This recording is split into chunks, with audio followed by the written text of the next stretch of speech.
Por sus frutos los conoceréis. Muchos hemos escuchado o leído esa frase circulando por las redes sociales. Y esto no porque el hombre lo inventara, sino es una verdad revelada en la Biblia. Las personas que aceptan por fe a Jesús y creen en su corazón que Dios lo levantó de los muertos se convierten en un creyente, a lo cual inmediatamente recibe mucho más que el regalo de la salvación. Dios dota al creyente con regalos inimaginables para que éste pueda ser diferenciado de los que no lo son. Me refiero a los frutos del Espíritu. Jesús dejó en claro que lo que Dios Padre les da a sus hijos son cualidades especiales que ayudan a los otros creyentes o incluso a los incrédulos a detectar quiénes son los creyentes genuinos y quiénes no lo son. Por sus frutos los conoceréis. ¿Cuáles frutos? Bueno, acompáñame a leer en el libro de Gálatas, capítulo 5, del 22 en adelante. Ahí Pablo escribió lo siguiente. Y dice, mas el fruto del Espíritu es amor, gozo, paz, paciencia, benignidad, bondad, fe, mansedumbre y templanza. Te comparto esto para que tomes conciencia que el fruto de la paciencia es muy necesario desarrollarlo en el liderazgo.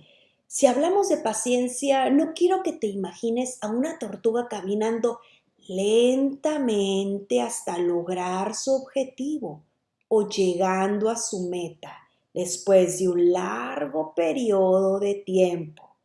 Y usted copiando ese mismo patrón. Claro que no, sino más bien el concepto bien definido de paciencia en el liderazgo se caracteriza por ser sufrido. Es decir, es soportar con empatía las pruebas difíciles que se presentan en el trabajo, la casa o en la iglesia. Paciencia no es estar pasivo, sentado a que se resuelvan las cosas, sino provocando que sucedan, pero de una forma madura. La falta de no desarrollar este fruto conlleva por consecuencia mucho dolor en tu familia, así como mucha frustración en tu ministerio.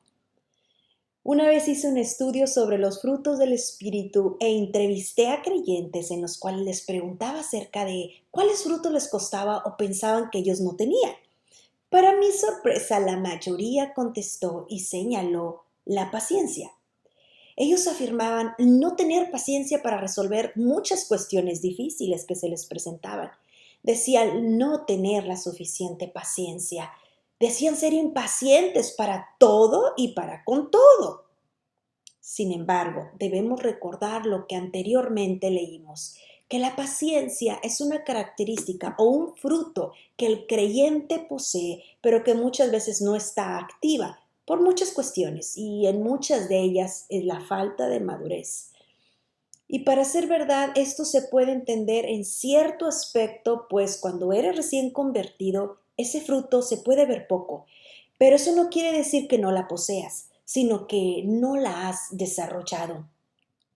En el caso del líder, esto es diferente, puesto que el líder ha entendido que entre más conoce a Dios, entre más conocemos a Dios y entendemos su grandeza y su voluntad, más desea nuestro ser imitar a Cristo. Dios es conocido por ser grande en misericordia y lento para la ira. El líder cristiano se debe de caracterizar y distinguir de entre los demás creyentes por tener ese fruto muy bien desarrollado. Por ejemplo, el líder debe liderar con amor, como ya hemos estado diciendo anteriormente, pero mostrando a su vez este fruto, el fruto de la paciencia. Él debe de ser paciente para cuando lo hieran o lo ofendan. Dice en el libro de Santiago que muchas veces, o más bien todos nosotros en algún momento ofendemos. Claro, sin querer, pero ofendemos. Esa es la realidad. Y cuando digo que debemos de ser pacientes, me refiero a no ser tan prontos para regresar mal por mal, sino más bien meditar sobre la situación y analizarla antes de pensar cosas que no son o que la persona no quiso decir, que no quiso expresar. Por ejemplo, con nuestros hijos. Cuando ellos son pequeños, nos hablan de una manera grosera. El padre debe de tener la paciencia necesaria para hacerle ver la forma correcta de dirigirse a él. Recuerda que como líderes en el hogar tenemos el deber de corregirlos con amor y tener la paciencia necesaria de repetirle una y otra vez hasta que el niño capte el verdadero concepto sobre el respeto, es decir, la manera correcta de cómo dirigirse a su padre o a la madre, o a su abuela, a su abuelo, a su tía, etc. En el ministerio es lo mismo.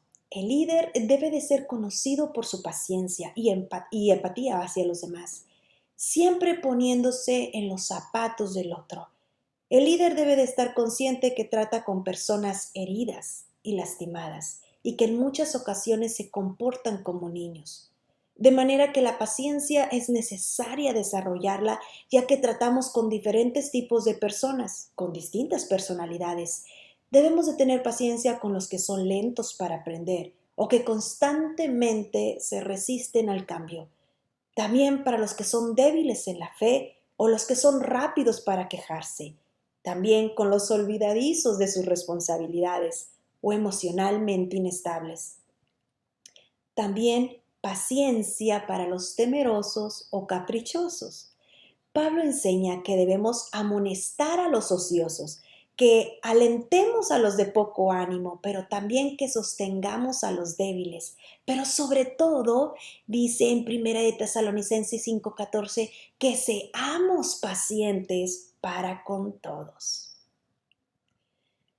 Recuerdo una amiga mía que tiene un puesto de liderazgo en el ministerio. La recuerdo comentándome de una manera tranquila y paciente que debía recordarle a otra hermana acerca de su trabajo, ya que ella era una persona muy olvidadiza.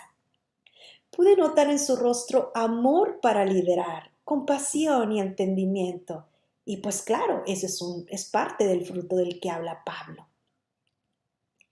Te invito a analizar tu condición sobre cómo estás llevando tu liderazgo y ve si hay algo que tienes que cambiar.